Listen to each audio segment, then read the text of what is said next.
We're going to Army veteran Christopher Neiweem, who has served in the Middle East. He's also a military policy analyst. We appreciate you making the time tonight. Good to be with you, Natasha. Good evening. I want to ask you about U.S. involvement. 40,000 U.S. troops are in areas surrounding Israel, along with aircraft carriers all along that region. What do you expect they will be assisting with at this time? And do you think they should have been deployed earlier? That's a great question, Natasha. Well, first, yes, they should.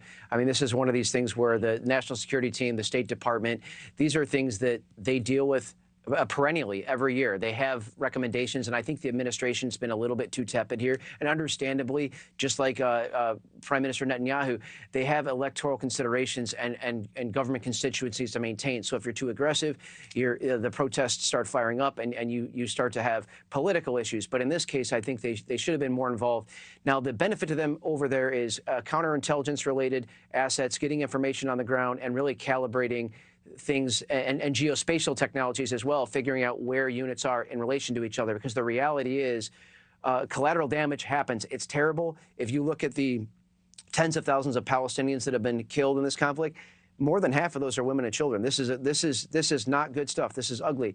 That being said, we understand Israel. The purpose here is the risk versus reward is they want to decimate that Hezbollah leadership, and they are doing that. And so this is a very tense time. I do think it's wise that the U.S. has sent those assets to the region, and that will assist in this effort at this time. Yeah, and Israel is fighting this three-front war. You've said that Israel has set a bold plan in motion at this time. Have we only seen a taste of their plans in Lebanon? What do you expect their plans are? Are we going to see a large-scale ground invasion here? And in terms of civilian loss and casualties, are we risking another Gaza? We could, over 300,000 people have evacuated Lebanon. The Israeli military has taken efforts to get some of those villages evacuated, understanding that this is going to be a war zone. Yes, they've made it a point that they want to control some of those border areas.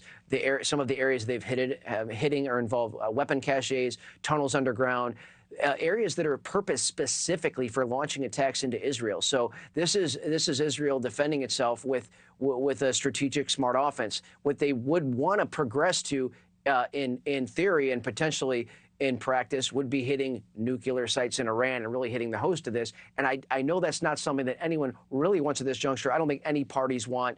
Even Syria, who's weighed into this a little bit. So this is a key juncture right now. Yeah, a key juncture, certainly, and we appreciate the time and the analysis. Christopher Neiweem, thank you so much for your time.